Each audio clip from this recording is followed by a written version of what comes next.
Live. We live, Chris? Yes, sir. Yes, sir. All right. Good evening, everyone, and thank you for joining us for our third town hall meeting on the racial equity audit of our comprehensive housing policy. Our meetings the past two nights have been very engaging. My name is Casey Thomas. I serve on the Dallas City Council, represent District 3. I'm the chair of our Housing and Homeless Solutions Committee. And the meeting yesterday uh, was originally planned to be held at the Juanita Craft Recreation Center in South Dallas. I think that was fitting location for Juanita Craft, having been the first African American female to serve on the Dallas City Council and having been an advocate and activist who led the NAACP Youth Council here in the city of Dallas. However, as a result of the increase in COVID cases, we decided to pivot and hold that meeting here last night. The meeting tonight was intended to be at the Nash Davis Recreation Center in West Dallas. So those who live in West Dallas would have opportunity to come out, share their concerns. And so hopefully tonight, those who live in the West Dallas community will be a part of this important conversation. We know Maddie Nash was a legend. She was a member of the Dallas City Council, someone I personally knew and respected, and a leader for years for the West Dallas community. And so tonight, I'm glad to open up our conversation, and I'm going to turn it over to my colleague who's associated there in the studio, but they're in the council chamber, Chair Janie Schultz.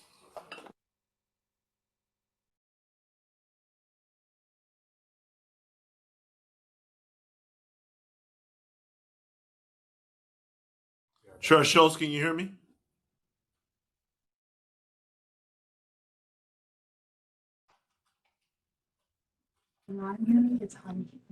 Now I can hear you.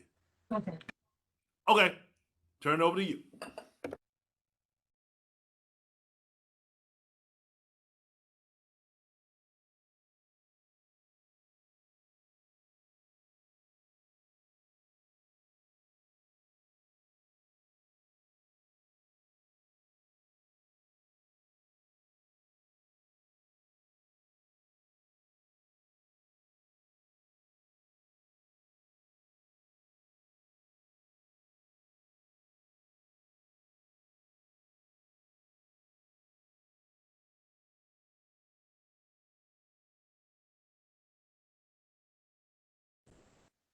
Can you repeat that, ma'am? Yes, ma'am, loud and clear.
experiencing a significantly higher rate of housing problems in the community as compared to white residents of the city. When we looked at the home ownership rates, you can see that the home ownership rate for white residents of the city is 53%, significantly higher, almost double that of African American households and Latinx households. And when we looked at the median home values, and home ownership is the way that in our country we create generational wealth. And so when you look at the value of homes in Dallas, homes that are owned by white residents are valued three times higher than those of African American and Latinx residents. And a lot of that is due to the restrictions that were in place that were inequitable in the past that prevented households of color from owning property or from accessing loans and being able to purchase property in certain areas. So that method in our country of creating generational wealth for households is significantly impacted by the history of inequity that has existed. When we took a look at the southern region of Dallas, the southern area, that area contains more Black and brown residents than the entire population of Seattle or Washington, D.C. It represents 64% of the population in the city of Dallas, yet that area only contains 10% of the assessed property values. And as you can see, as illustrated on the map, it's a very large area. And so when you think about that, only 10% of the property tax income is coming from that area, that represents a significant gap that we need to address. We also focused in our assessment of really talking to people. We held 17 community engagement sessions, listening sessions over a course of 3 days. And we really heard from people all over Dallas, and particularly representing the southern area of Dallas, about their experience and what their current housing challenges are in terms of being able to remain in neighborhoods that they have grown up in and have significant ties to, and also about how difficult it can be to move to other areas because of the increased cost. So we want to share with you some of the voices that we heard, some of the things that were told to us as we went through those listening sessions. So the first is that decades of disinvestment in Black and Hispanic neighborhoods have culminated in substantial differences in basic housing conditions, neighborhood quality, and access to amenities. And these indicators demonstrate deep disparities along racial and ethnic lines, particularly in access to housing and housing affordability and services, disparities that have worsened since the baseline year. We heard about decades of redlining, policies that promote northward development, quote unquote, urban renewal initiatives, and construction of highways and other infrastructure running through the middle of historically Black and Hispanic neighborhoods have left a lasting imprint on the economic geography of southern Dallas and the ability of those neighborhoods to create a thriving community. Lastly, we heard that the approach has been more of a peanut butter approach, to take a pot of economic development money and spread it evenly across the city to all 14 districts, from the have-nots to have-a-lots. And that approach doesn't always result in equitable distribution of resources. It certainly is equal, but it's not equitable. So in terms of proposed action, our report recommends that the city focus on making critical choices, the leaders make critical choices to authentically commit to tackling these housing disparities. And the following statements really best express what we see those choices to be. City leaders will create a strategic roadmap that sets a course toward redressing the racial divides. City leaders will address the deficit in the basic infrastructure upon which the development of mixed income neighborhoods depends. So when we have communities or neighborhoods that don't have that basic infrastructure, it becomes much more difficult for people to remain there, for new development to occur, and for those communities to thrive. City leaders will actively work to level the playing field that has been tilted in favor of predominantly white areas by making significant investments throughout Dallas. And lastly, city leaders will actively seek input from the community to develop a mission, vision, and goals to achieve an affordable housing system that is equitable. And I will turn it over to Christine to go through the recommendations. Thank you, Michelle. So that's where we're going to start, the vision, mission, and goals of what a housing policy could look like. So what I'm going to do this evening is I'm going to read through the first few recommendations, then I'm going to stop and ask you a few questions as to what your thoughts and opinions are, how you would like to see us move forward with these recommendations. So the first recommendation that we drafted was that the City of Dallas create a comprehensive housing policy vision statement that articulates how the affordable housing playing field will be leveled for all racial groups and across the North-South divide. In doing so, they would create a comprehensive citywide strategic roadmap for coordinating the policy's array of tools, while also leveraging community partnerships to address the very different needs for change from one area to the other, respecting that each part of the city has its own unique identity, culture, feel. We want to highlight that and create a roadmap where we can develop and revitalize those communities in a way that reflects the community's wants and needs. That we will establish smart goals and objectives for the policy that point to the desired state. These goals will allow us to have some accountability measures, ways of measuring success, and hold ourselves accountable and hold the city accountable for moving forward in the direction in which we believe the city needs to go.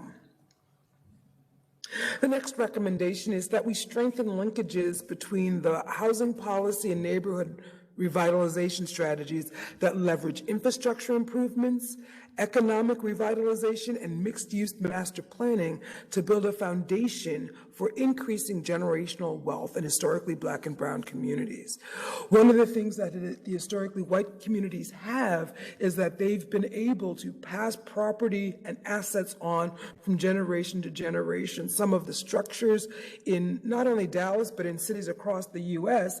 have been such that Black and Brown people have been unable to own property, let alone be able to acquire that wealth that they'd be able to pass on to the next generation. So we would like to develop strategies, systemic strategies, change the system such that we can encourage this type of generational wealth. We wanted to add a policy goal around remedying the enormous infrastructure deficit that has persisted in Southern Dallas for generations.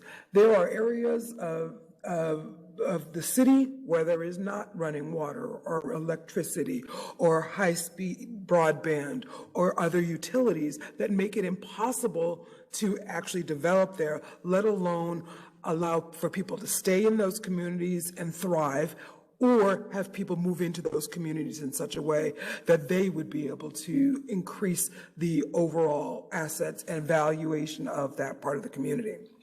And our sixth recommendation was to utilize an all 14 district model to combat NIMBYism across all areas of Dallas. Using an all 14 district model would allow for us to develop a roadmap, a blueprint that lifts all communities, and we make sure that there are resources and plans in place before development starts so that everyone is moving forward together. What often happens is those areas that are highly resourced develop first, and what then happens is those other areas get left behind. So I'm going to stop here for a minute and ask folks about, when you think about a housing policy for Dallas, what are the key elements that you believe need to be a part of it?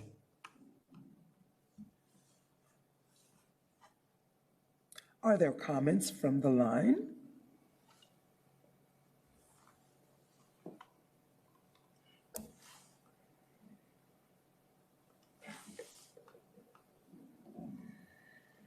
This time, there's no questions or comments from the online individuals. Yeah. So as we think about moving forward, one of the things we want to do is look at these draft recommendations and determine if they actually reflect the needs and wants of the community. So I'm going to read the next few recommendations, and then we'll go, again, circle back and stop and listen and ask those who have joined us this evening to share with us your thoughts and opinions of what's in the recommendations, how they may need to be revised, how they might be able to better reflect your desires. So the seventh recommendation that we believe is key for success is that Dallas create a dedicated revenue stream that is scaled to the magnitude of Dallas's affordable housing shortage. A plan without the resources attached to it, or a policy without a plan and the resources attached to it, is just a wish. We want to make this a reality, and therefore ensuring that there are resources dedicated to make this, bring these plans to life. Our next recommendation would be to expand and refine existing policy programs to create a comprehensive integrated strategy for preventing displacement during neighborhood revitalization. I think many of us have seen how communities across the country have improved and have gentrified over the years, and then they take a step back and say, oh no, all of those people in those communities left. There is no one left who has the history or heritage in those neighborhoods anymore. So what we recommend is that as we are developing this policy and the strategies to implement these policies, that we also have strong strategies to prevent displacement, and using a myriad of opportunities that would allow people who want to stay in their communities, want to stay in their homes, to be able to stay in their homes. And our next recommendation was to use the policy to ensure that all city staff, policymakers, and the public know what racial equity means in the context of affordable housing and community development. In this past year, we have heard the term equity in many, many ways. And one of the things we want to ensure is that we're all speaking the same language, so that we all understand what equity means, and that we understand that as we address the affordable housing situation in Dallas, that we are also going to want to undo some of the historical policies that have really held parts of our community, parts of our population down, while holding up other parts of the population. So sometimes equity does not feel fair, because we are targeting certain parts of the community for opportunity, to provide them opportunities to really thrive. Where we don't want to take away from anyone else, we do want to make sure that those opportunities that have been actually pushing people down will now actually lift people up.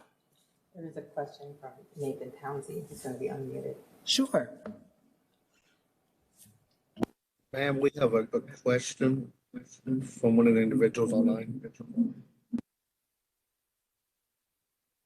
Mr. Nathan Townsend. Yes, hello, can you hear me? Yes. Okay, my question is more specific, I guess, on the affordable housing and how we go about targeting those. So I've been to some of the council meetings on housing, the ones that were in City Hall before the pandemic, and even some of the virtual ones after, during the pandemic. And I'm coming from more of a middle class background as a school teacher. And one of the things that I noticed and kind of left me a little disillusioned is that some of not some, but almost all of the affording housing guidelines seem to focus more specifically on the more impoverished Dallas residents. And so for someone as myself, I did not qualify for a lot of the affording housing guidelines because I supposedly made too much and did not have enough people in my household to be able to obtain some of the housing. And it's just a little bit concerning because I grew up in Dallas and I work in Dallas, and it seems like if I don't buy something soon, I'm not going to be able to afford to get anything. And so I'm wondering if we can target affordable housing towards people who are also in the middle and not just always looking at people who are in the bottom, who don't have running water and electricity. Well, there are people who work every day. And we went to college and we went to school and we worked hard to get what we have. And we want to have nice houses as well and not just, beat up fixer uppers all the time. And so I would like to know if there are going to be policies put in place to make sure that residents such as myself, teachers, police officers, firefighters, whatever, people in the middle are going to be able to, purchase housing as well in areas that we would actually like to live. So thank you.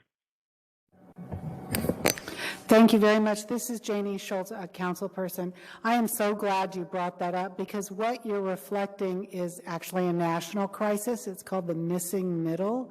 And all of these, strong, educated, working class folks who can't either can't afford in the first place. And that's something that I think some of our consultants can talk about in terms of that generational wealth, maybe dig into that a little bit, who can't necessarily afford to buy something from the beginning, but also people who are having a hard time holding on to their houses as areas of town begin to change. And so what we have to do a couple of things, I think. One is we have to really examine all policy options to look at helping people stay in the homes that they own. And then at the same time, we have to work with our development community on how do we create housing for the strong middle class that we want to preserve in town, new housing. So that's the challenge, I think, that you're saying. Did I miss another piece of this? I want to make sure I get that clear before I hand it off. Sir? Did I? Yeah, I think I did. Okay, so if anybody else wants to jump in on that, I think you're right. It's a huge, and like I said, it's a national crisis. So maybe there's some other solutions that other cities are doing around this. So one thing I wanted to add to that is that, we realize there is a need to provide mixed income housing to attract those at various ends of the income spectrum. As you mentioned in your comments, it's true. We have certain funding sources that are preserved for people that meet lower incomes. And you may not qualify for that. But it doesn't mean that all of our funding sources operate the same way. We certainly have bond funds, we have general funds, and we have economic development tools that we can use to support the creation of housing for middle income, upper income residents. The struggle that I think we're going to need to deal with, and it's mentioned in one of these recommendations, is attracting middle income residents back to Dallas, right? Because there are many neighborhoods where there is new housing development going on. We don't necessarily have the retail services or the amenities that the upper income residents would be attracted to. You can find it in some of our surrounding cities, particularly south of Dallas. So as we work through this policy, as we work through these recommendations, we're going to be looking to see how we can not only increase the housing stock, improve existing housing stock, but also develop communities that people of various incomes would be drawn to. So, thanks. Nathan, this is John Gilvar on the consulting team. I want to also thank you for your comment and want to go back to where Christine started with our recommendations, which is the vision for a more equitable Dallas when it comes to affordable housing. And what we've seen in other communities around the country is that they've been able to bring people like yourself who are working people, like you said, that don't own their own homes but want to own their own homes, which will actually, the more people we can, as David was saying, attract to Dallas, but also keep in Dallas who want to own their own homes, who really form the backbone of our society, right? Our, like you said, our teachers, our firefighters, first responders, et cetera, whatever it might be that you do. So you can help us form that vision for the community. It really needs to be driven by people like yourself that live and work in Dallas, that want to stay in Dallas, that want to own homes in Dallas, so that the blueprint that's created doesn't leave you out of the picture and focus solely on one group or another group, because really it's going to require that this is what has been found in many other communities around the country, that there's got to be different strategies for different sort of bands, the different bands of the economy and of the workforce. So we're not leaving anybody out. And the missing middle, I think, is what the council member called it. So thank you so much, and I just really encourage you to hang in there and help the city craft that vision. Did any of the other team members have anything? No, there's another person who has another question. There's someone else that has a question. Chris, if you want to open their mic. Yes, I'm going to recognize Ms. Lee McKinney.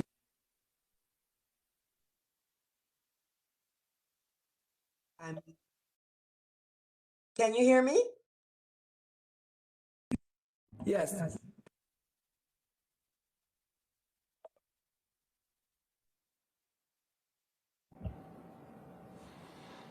Hello? Ms. McKinney, can you speak? Can you hear me now? Yes, we hear you. Okay. First of all, thank you for the opportunity to have input into the conversation. I am especially interested in the recommendations. And so I guess I would like to ask the panel, are you taking the questions as they come along and incorporating them into recommendations that will ultimately be a part of the plan to move forward? Yes, that's exactly what we are doing. These are draft recommendations, and our goal right now is to hear from the community to see if they fit, if we're on the right track, if this is what the community wants to see. So, Ms. McKinney, we would love to hear your suggestions as to what these recommendations should look like. Okay, well, I have a couple of thoughts. One is somebody mentioned a Monday night when I listened, and I think it's a really good thing. And I think the gentleman who just spoke reiterated the same thing. And that is maybe mixed income housing is what we need to focus on. And as such, maybe we need to change our terminology from affordable to mixed income. And I think that somebody has mentioned that already. I think another thing that's going to be critically important is that we will have to recognize as a whole city that you're going to have far more resources to correct a problem than you would have needed had you not had the problem to start with. So when it starts to appear that there is more spending going on for certain groups or in certain areas, you have to understand that because nobody took the time to spend on those groups, or as a matter of fact, made a point not to spend on those groups, that's going to be the pain that you'll have to feel for a short while until we get to an egalitarian society, which we don't have now. So if we can incorporate that into our thinking and in some way, I think that would be helpful. And then another thing as it relates to having holistic communities, I guess you could say, we might want to look at, there have been cities that have done demonstration projects where they have identified geographical areas for development and made a point to have the citizens come up with what all they'd like to see in their geographies. And then they have worked hard to come up with good sidewalks, good streets, attract businesses, have whatever amenities people would like, get the schools up to performing, fix housing that's in need of repair, do infill housing from a mixed income standpoint. And then once you have created a community like that, I believe Columbia, Maryland was a whole city that was designed like that. But then you could, duplicate or replicate that notion in other areas of town if somebody wanted to do that. I think St. Philip's is doing it kind of here in Dallas already. But it's a holistic approach to developing a community that would be attractive to everybody. This is Councilmember Thomas. Thank you, Ms. McKinney, for once again making your voice heard in this process. Something that you spoke about in terms of labeling. And when I say labeling, I'm talking about certain type of housing as currently is labeled as maybe low income, low tech. One of the bills that Congressman Mark Veazey is a signer on is changing the name from low income to workforce housing. And so we're hoping that that bill at a federal level gets voted and approved on, because that will allow us here on a local level to begin using a different type of terminology, which a certain connotation comes with that. So thank you for pointing that out, and I want to share that information. There were 3 comments listed that just came privately to me, so I wanted to read those. The first says that this seems to go much further than housing and is about overall infrastructure and other investment. Due to this, should it be more broad than just focused on housing? And that the follow-up is, it seems that the CHP is more of a tactical document and not based on strategy. Should the CHP be updated to be more of a strategic document that is just one part of these recommendations? And then the final comment was, due to the overall investment required, how do the other city departments fit into the overall strategy? Seems like DWU, streets, and other are required to have their own plans that will help meet these strategies. How are those departments part of this initiative? So I am going to take those questions as suggestions. So what I hear you saying is that the current policy is just a bunch of tactics, and we need a little bit more vision and strategy in its development, and I think that can be done, and we would love to hear your ideas as to where that strategy should be. The other piece that you mentioned was around infrastructure and how many of the recommendations are around infrastructure, and that's absolutely true in that there is an understanding that housing is not developed in isolation without the other parts of the city being active participants in a more comprehensive plan. And the other thing I heard you say is about a desire for the city departments to be coordinated and working together in their plans and strategies, and making sure that those plans also address equity in how we move forward. I'm hearing those as suggestions, and my question to you is if we're hearing that correctly. If we took those questions and turned them into suggestions, would that be moving in a direction where you'd like to go?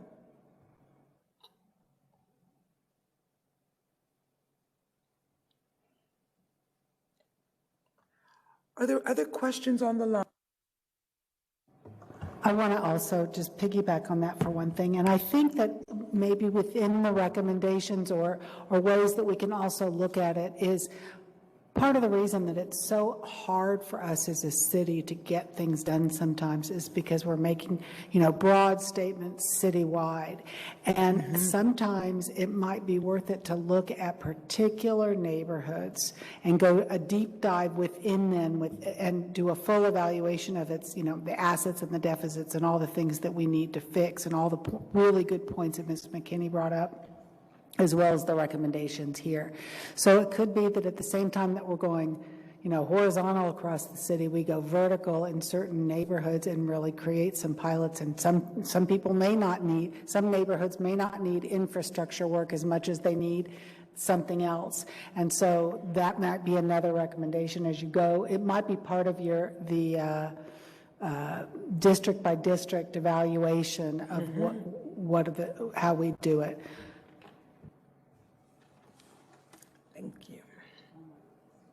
Recognize Mr. Nathan Towns. He gives a question.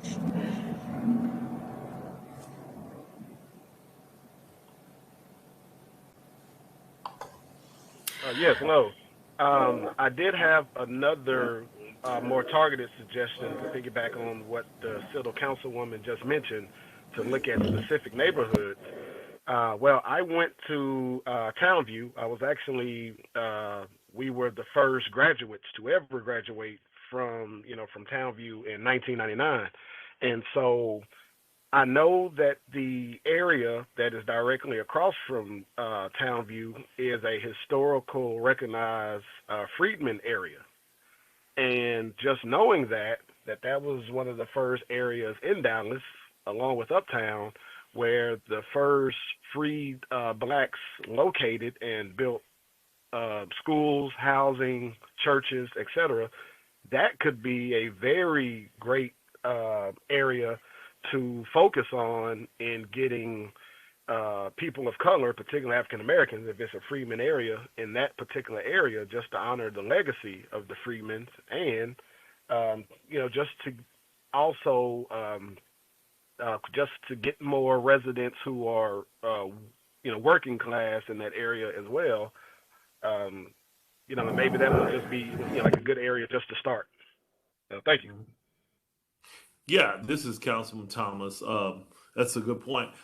There's some work and some strategic plans that have already been developed, and some work that's beginning to take place down in that area. I suggest you contact Councilmember Carolyn King Arnold's office. She's the council member for that area, and she or her staff can update you on what's currently going on and what's planned for that area. And I'll piggyback on that. Councilmember Arnold has worked tirelessly to tie together the important neighborhoods. The bottom has a structure and guideline that's moving forward. 10th Street is a historic district, so it's got unique aspects in terms of redevelopment. And then there's all the area around Townview that has its own needs. And so exactly to Councilmember Thomas's point in terms of reaching out to Councilmember Arnold, in addition, I think it's you're absolutely right, because it's such a great example of the complexity and the opportunity combined, because you've got this rich history and yet some of these overlays that make it even more challenging. There has been, in the latest budget, we actually put $11.5 million toward the preservation of historic 10th Street, of infrastructure at 5 Mile Creek, and in the Joppy area, to revive these freedmen's towns, because they're so delicate. I can tell you, I've been discovering in District 11, which is one of the oldest African American communities in Dallas, that no longer exists. So what we have are churches. We have a church that's not there. We have cemeteries, and we have names of streets and towns and no people. And that's the last thing that we want to happen ever again in our history. So we need to continue to work in that area. I'm really glad you brought up that part of town, and hopefully someone also from Councilmember Arnold's office is listening, and we can capture your contact information if you'd be willing to put it in the chat so they can reach out to you and keep you up to date. Thank you. We'll recognize Mr. Bill Hall. Hi, this is Bill Hall. I'm the one who made the 3 comments about infrastructure, and they are comments or suggestions, and the fact that I think it's interesting how most probably don't realize the housing budget is one of the smaller budgets in the city of Dallas. Far more money runs through the water and utilities or streets. And for instance, in one neighborhood, we'll spend 3 or 4 times the amount that we're spending on housing for infrastructure. So I just, if you're going to meet, I guess to only support the comments that I made earlier, I think if you're going to meet these recommendations, vast majority of the money that comes to meet these recommendations will not come from housing in the future. It would come from the other departments. So if you're not going to have them be a part of the solution, I don't know how successful it would be in the long run. And that's all I have to say. Thanks. Thank you so much for that. And there is a realization that there's going to need to be some cross-department collaboration because some of the areas that need to be developed don't necessarily fall under housing. So I think that hearing that and acknowledging that as we move forward and we plan for how do we improve that cross-city department collaboration so that this work can get done will be extremely important. There are two final recommendations that I just want to kind of pass by folks and then again open the floor up. One is to strategically utilize low-income housing tax credits financing in both high-opportunity areas with low poverty rates and distressed areas with higher rates. We know that that LIHTC is not the answer, and we know that it is a tool in the toolbox, and that we must use this tool strategically to achieve our overall goals for the city. And our last recommendation is that the policy should dispel myths about affordable housing that fueled NIMBYism. One, I think if we think of affordable housing in a much broader context, as we've been talking about this evening, like workforce development housing, really addressing that middle, that it's much broader, that we see that we're not looking at, that it's not just low-income housing brought into a community. The second thing that we want to really emphasize is that when this kind of development is done well, it actually raises property values for all. And that's what we would want to be doing, is being able to increase the wealth for all. So really dispelling some of these myths about how doing this type of work in certain communities actually decreases property values, and therefore people fight having some of this development done in their communities. They go into that not in my backyard because we've already done too much. This strategy would call for us to do some planning for across the city so that we're lifting all to such a place where their communities can thrive. So again, I want to stop and ask for people's reactions to these recommendations. Think about what questions do you have and what do you want to make sure your city leaders know moving forward as we move to include and integrate your feedback into these recommendations before they go to the full council.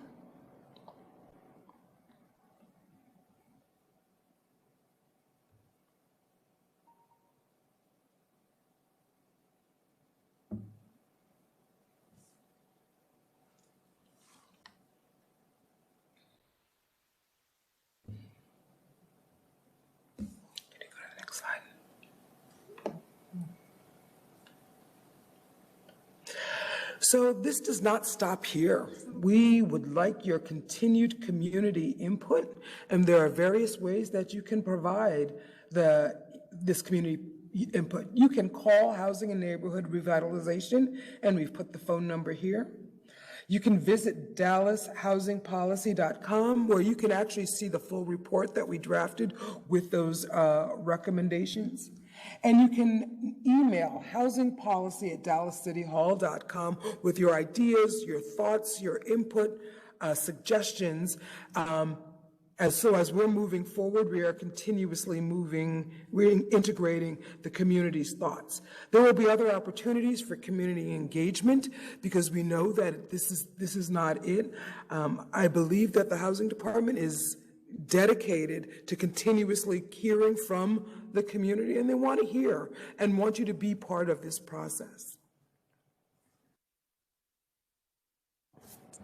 I'd like to add one other thing, and that is that from the broadest base, as we move forward on the racial equity plan for the city, there's a website, weareone.org, and it's very important that you take a look at that and then contribute to the bigger picture of how we're going to move the entire equity piece and plan forward. So I just wanted to add that piece as well. I'm sorry, we do have a question from Ms. Erin Abels.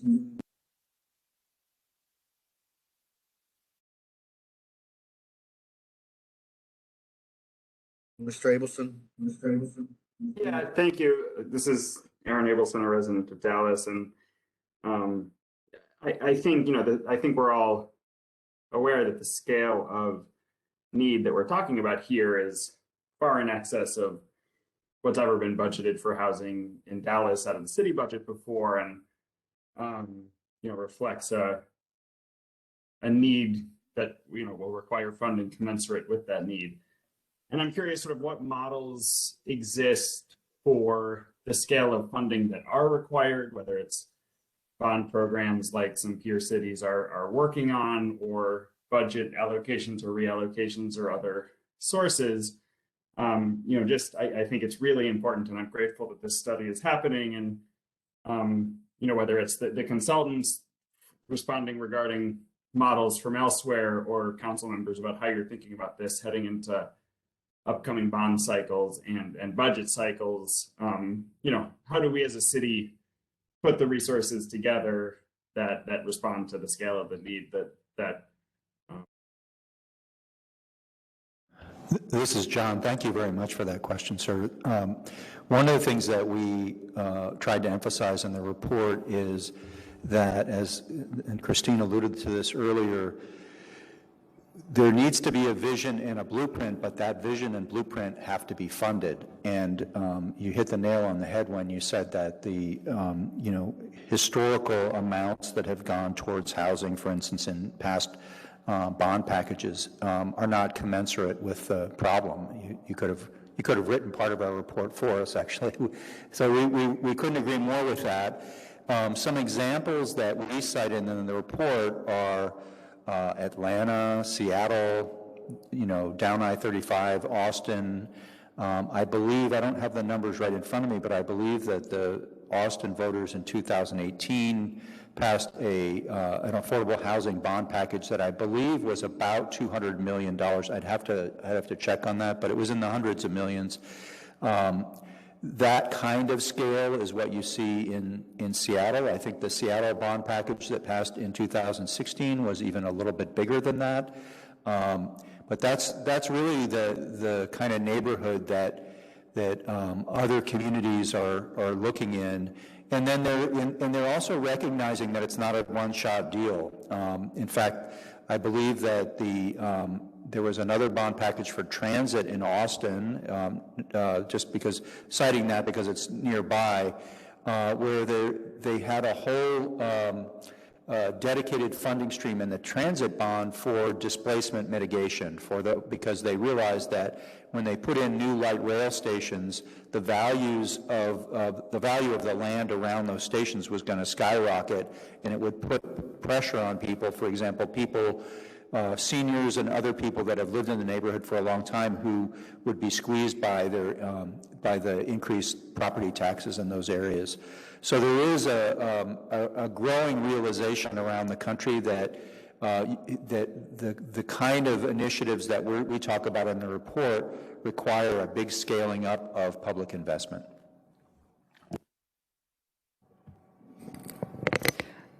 And the part that I'll add to that, I think that's right. There's some models that we can use for particular ways of addressing this, and I hope that the recommendations in this report will be a model that we can look at through the other departments in the city, as well as address if there are actually systemic issues within our city that are preventing us from moving forward in things, The beauty of this report, and when Chair Thomas said to me, you got to read this report, it just blew my mind because it was so honest and open and good, and I hope that we will continue to move forward with that.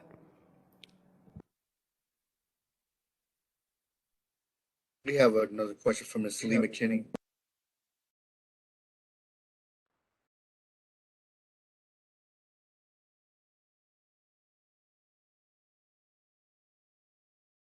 Ms. McKinney, you're up. Ms. McKinney, you're up.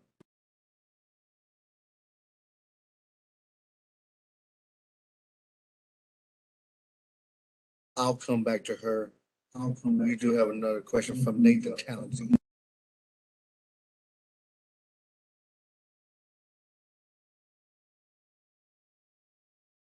Yes, hello.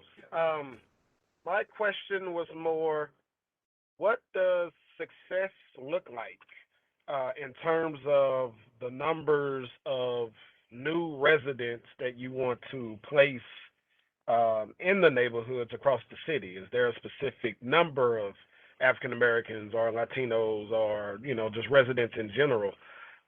One question. And my next question is there a way to ensure for persons like myself who are longtime Dallas residents, born and raised, that we are getting maybe first crack at housing versus people from out of town or versus corporations who are purchasing entire lots?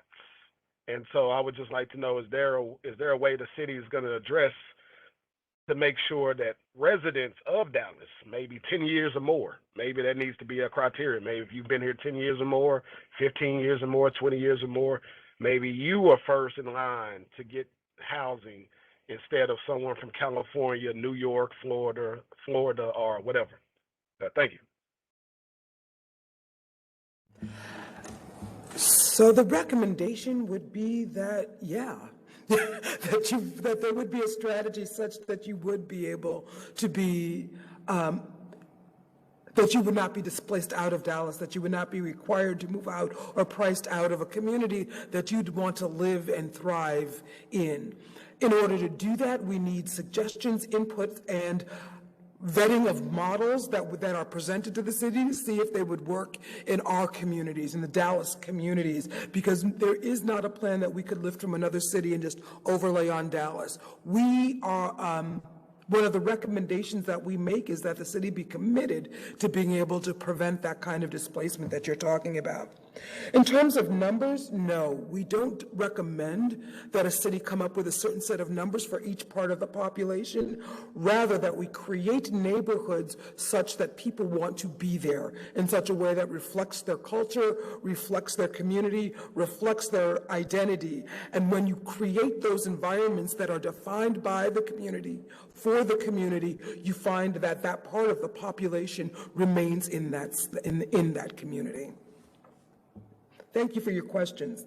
Those are really great questions. And I think, again, I often hear questions as suggestions. So we are going to make sure that those pieces, those concerns, are continued to be held up and lifted up as we move forward. Thank you for that question. Thank you for that response. I want to follow up with this.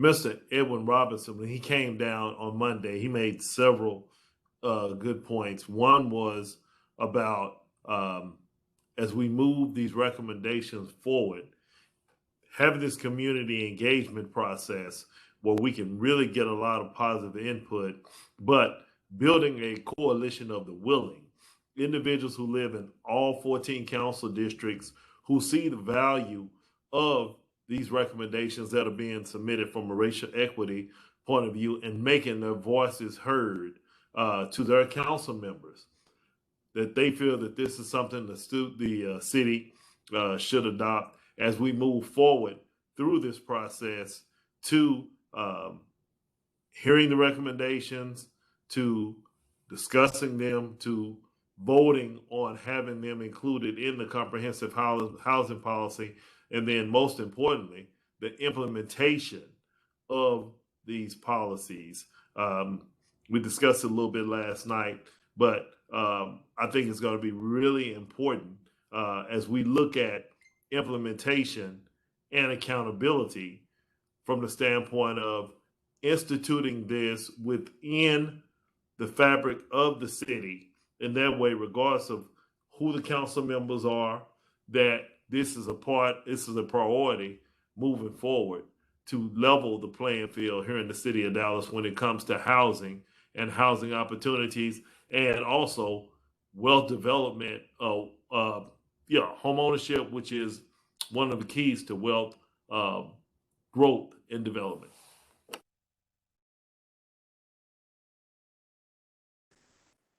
And this is John. I would just add that when we come back to the council, we can give some examples of other cities around Texas that are doing exactly what the gentleman suggested in terms of people who have lived in that city for some period of time are prioritized for assistance. And you have to get into specific programs and look at the details, but there are plenty of good examples of that.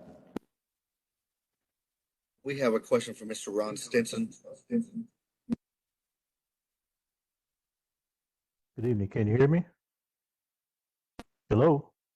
Yes, sir. Yes, we can hear you, sir. Thank you all for your dedication and your work in this, and for this particular information. I'd just like to, I guess, zero in on, it's been brought up a couple of times about those of us in the missing middle, if you will. And I have found, of course, that we're losing a lot of people. Let's just say Dallas is losing a lot of people that are in the missing middle. I say in relation also that means money toward the property taxes.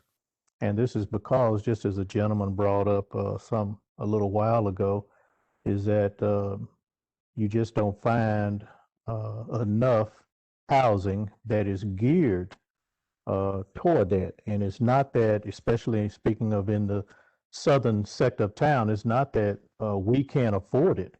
It's that it's not there. So I can go where I'm at, I can go 1 mile over, 2 miles over.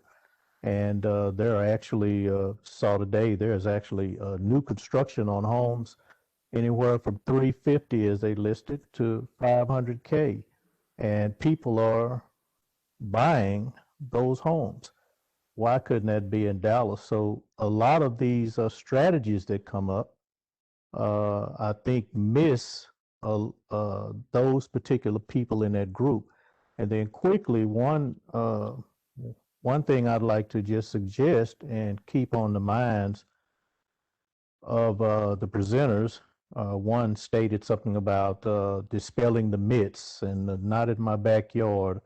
I would say don't forget or don't discount the reality that those of us who have lived in our particular neighborhoods and areas for many years, it may be a so-called myth, but they are realities to us based on what we have experienced with low income, so-called affordables, and latex over the years. In other words, we have had to deal with challenges, the problems that have affected our neighborhoods and our property values.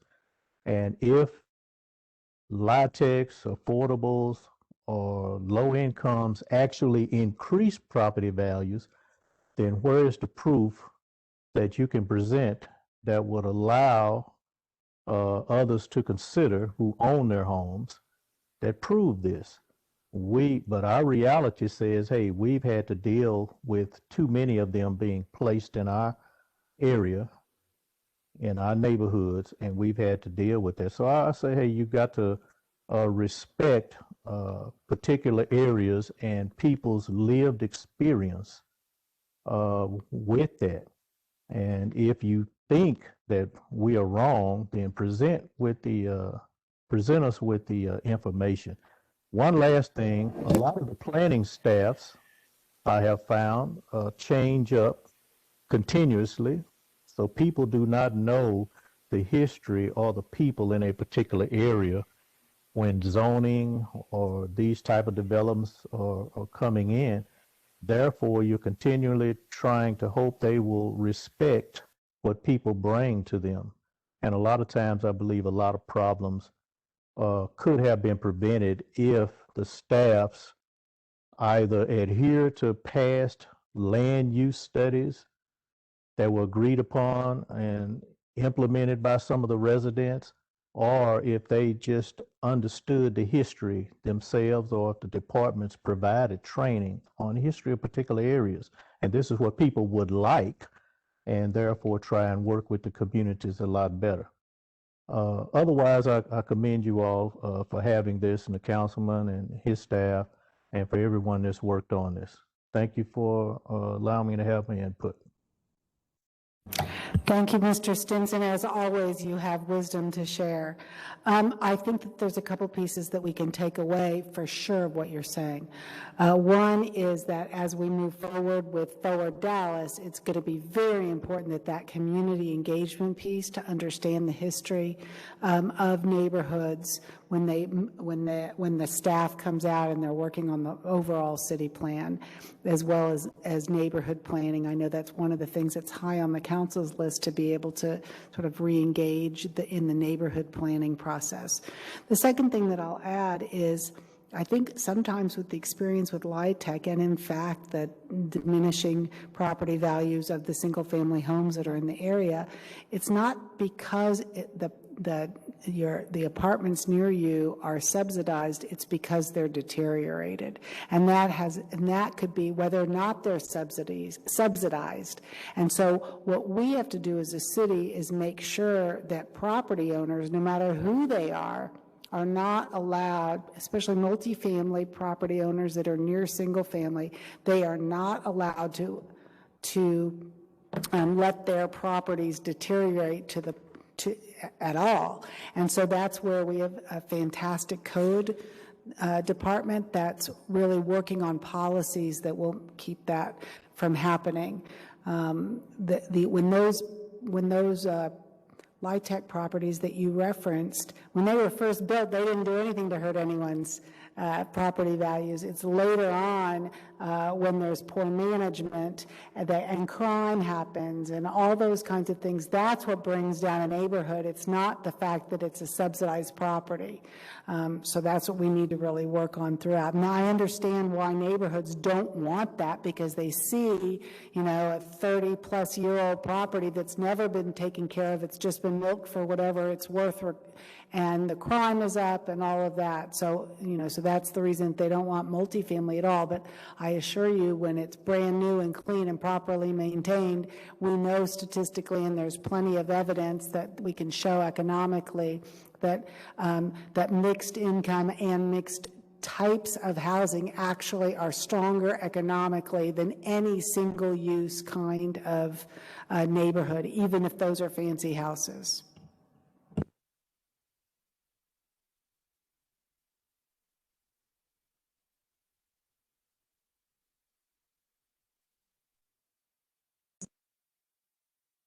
Are there any other questions and comments, suggestions, ideas that people have this evening?